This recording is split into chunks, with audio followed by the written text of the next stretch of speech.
College में खुश वैवाहिक जीवन पर एक कार्यक्रम हो रहा था जिसमें कुछ शादीशुदा जोड़े हिस्सा ले रहे थे।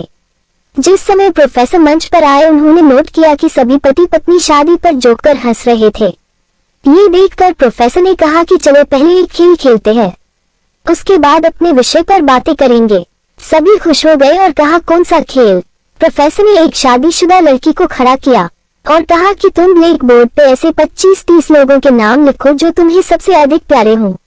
लड़की ने पहले तो अपने परिवार के लोगों के नाम लिखे, फिर अपने सगे संबंधी, दोस्तों, पड़ोसी और सहकर्मियों के नाम लिख दिए। अब प्रोफेसर ने उसमें से कोई भी कम पसंद वाले 5 नाम मिटाने को कहा। लड़की ने अपने सहकर्मियों के नाम मिटा दिए। प्रोफेसर ने और 5 नाम मिटाने को कहा। लड़की ने थोड़ा सोचकर अपने पड़ोसियों के नाम मिटा दिए। अब प्रोफेसर ने और 10 नाम मिटाने को कहा। लड़की ने अपने सगे संबंधी और दोस्तों के नाम मिटा दिए।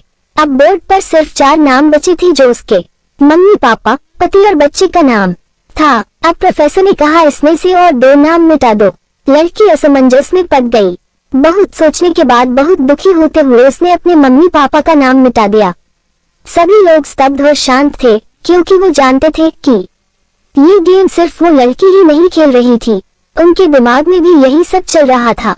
अब सिर्फ 2 ही नाम बचे थे, पति और बेटे का। प्रोफेसर ने कहा और एक नाम मिटा दो। लड़की अब सहमी सी रह गई। बहुत सोचने के बाद रोते हुए अपने बेटे का नाम काट दिया।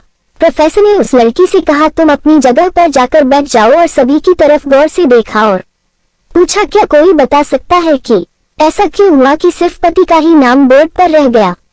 कोई जवाब नहीं दे पाया, सभी मुंह लटका कर बैठे थे।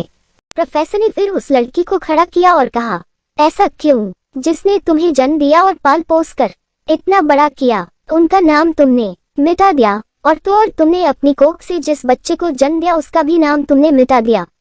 लड़की ने जवाब दिया कि अब मम्मी पापा बूढ़े हो चुके हैं, कुछ साल के बाद वो मुझे और इस दुनिया को छोड़ के चले जाएंगे। मेरा बेटा जब बड़ा हो जाएगा तो जरूरी नहीं कि वो शादी के बाद मेरे साथ ही रहे, लेकिन मेरे पति जब तक मेरी जान में जान है तब तक मेरा आधा शरीर बन के मेरा साथ निभाएंगे।